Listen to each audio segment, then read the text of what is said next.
Himalang nakaligtas o sadyang may pusong palaban? Mga ka-volleyball, muntik nang gumuho ang mundo ng Rebisco fans kagabi matapos isagad ng Zeus Coffee Thunderbells ang Choco Mucho Flying Titans sa isang 5-set thriller.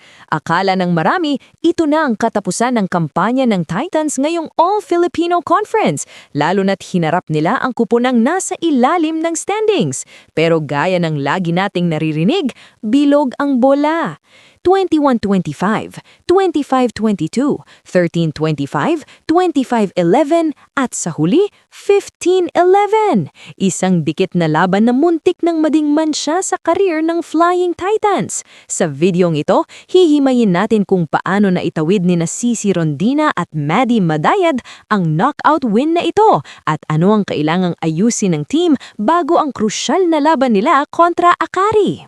Pag-usapan muna natin ang daloy ng laro.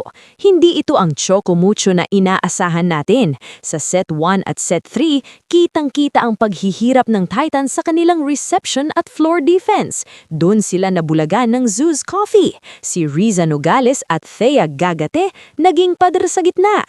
Pero bilang isang taga-subaybay, dito mo makikita ang character ng isang elite team.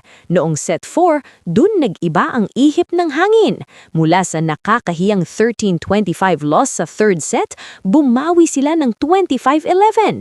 Ano ang nagbago? Simple lang, intensity. Mas naging agresibo si Coach Dante alinsunurin sa rotation. Ipinasok si Ea na nagbigay ng kailangang spark. Ang dating natutulog na opensa, biglang nagising. Ito ang tinatawag nating tactical reset. Binago nilang anggulo ng kanilang atake para hindi direkta sa blockers ng Zeus. Hindi natin pwedeng hindi bigyang pugay si Maddie Madayag. Siya ang itinanghal na best player of the game at deserve niya ito. 19 points sa isang napaka-efficient na attack clip plus 3 blocks. Sa mga panahong nawawala ang timing ng kanilang wing spikers, si Maddie ang naging anchor sa gitna. Ang kanyang mga slide attacks, walang sagot ang Thunderbells won. At syempre, ang cherry bomb na si Sisi Rondina. 27 big points at 15 excellent receptions. Si Sisi ang klase ng player na kahit pagod na, basta kailangan ng puntos, ibibigay niya. Kitang-kita natin sa 5th set noong humahabol ang Zeus at naging 14-11 ang score. Isang malupit na cross-court hit ang tumapos sa pangayap ng Thunderbells. Yon ang tatak ng isang certified finisher. Pero ito ang real talk mga ka-Jost. Bakit nga ba kailangang umabot sa 5 set laban sa isang last-ranked team? Bilang taga-subaybay, nakikita ko ang inconsistency sa kanilang setting at unforced errors. Sa stats, makikita nating marami pa ring errors si Wong at may mga lapses sa communication. Mabuti na lang at nag-step up din sina Kat Tolentino na may 12 points at si Ea na kahit limitado ang playing time ay nakapag-ambag ng 13 points. Ang lalim ng roster ng Choco Mucho ang nagligtas sa kanila. Pero kung ganito ang ipapakita nila sa susunod na round, delikado sila. Ang Zeus Coffee kahit talo ay nagpakita ng puso. Sina Kate Santiago at Ces Robles hindi basta-basta nagpasindak. Isang set na lang sana at na-eliminate na nila ang isa sa pinakasikat na team sa liga. Ngayong Sabado, mas matindi ang pagsubok. Haharapin nila ang Akari Chargers para sa huling slot sa semifinals. Isang pagkakamali mo lang, uwi ka na talaga. Sabi nga ni Maddie Madayag sa interview, kailangan na nilang baguhin ang mindset. Hindi na pwedeng nawawala sa laro. Kailangan nilang dalhin ang momentum ng 4th at 5th sets ng labang ito. Ang tandem ni Rondina at Madayag ay kailangang maging consistent mula set 1 pa lang. Kung hindi, baka hindi na sila makalusot sa susunod. Ang tanong, handa na ba ang Flying Titans para sa mas malalaking isda o hanggang dito na lang ang kanilang swerte? Kayo mga ka-Jost, ano ang masasabi nyo sa performance ng Choco Mucho kagabi? Tingin nyo ba ay makakapasok sila sa semis kontra Akari? I-comment nyo ang inyong mga opinyon sa ibaba. Huwag kalimutang i-like ang videong ito at mag-subscribe para sa pinakamabilis at pinakamatalas na volleyball updates dito sa ating channel. Muli, ito si Jost Volley hanggang sa susunod na bakbakan.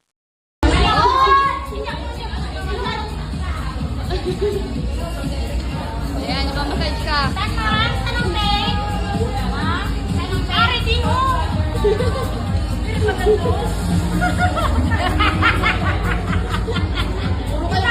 Mga ilongga na to.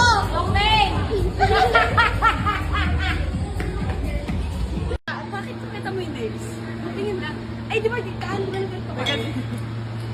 Di ba? Oo, ate. Pare kayo maganda, nalis mo patingin? Hindi ba yan? Mahal na mahal kita.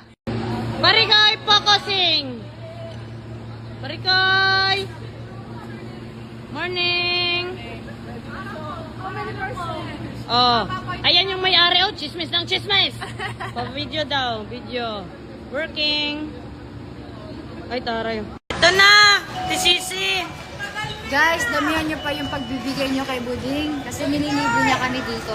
Oh.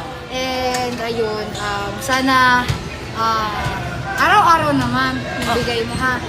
So kukuha ka ulit ako. Apo, te. At your service. Bye-bye. Thank you, Te Boding.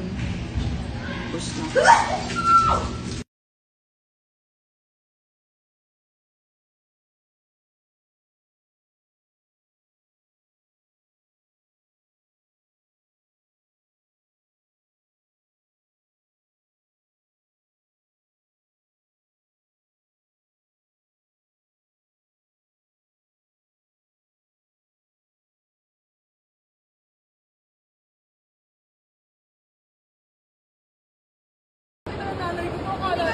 Patingin. Ilayo mo, patingin.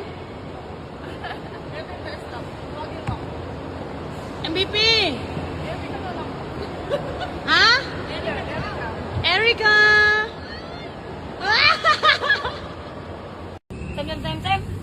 Time. Wala!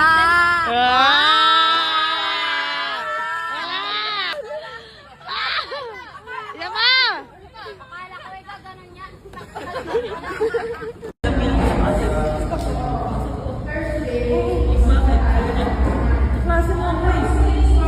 Sino ka ba? Sabi niya, hindi ba naka-heritage na kami? Sabi niya, ganun daw yung pangalan sinabi kasi hindi ako na. Iba yung anong ganito kasi. Tama? Kaya ko. Kaya isa kapag ginawa kanina eh.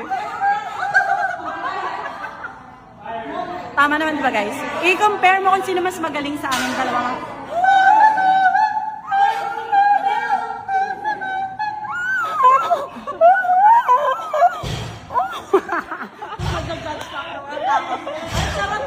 Nanulay? Nakakangalay pag malayo, no?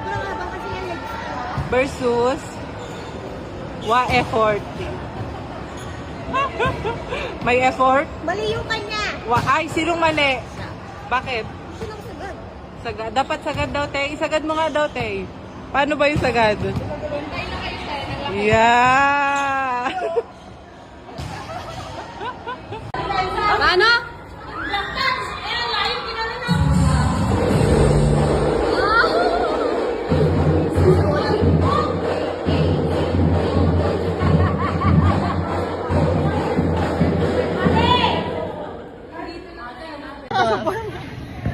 I-reveal ko to kapag nasa farm ka na. Vlogger? Oh, follow nyo daw to ha?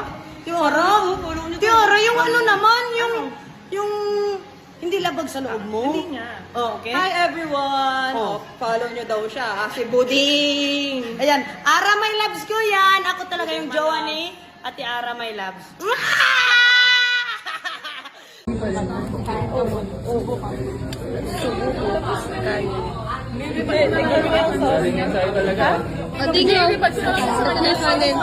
Akin yan. Ako balas. Kaya mo yan. Kaya yan.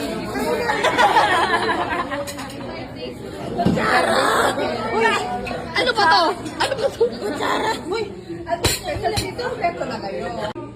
Ang cute! Ang cute! Nanay mo!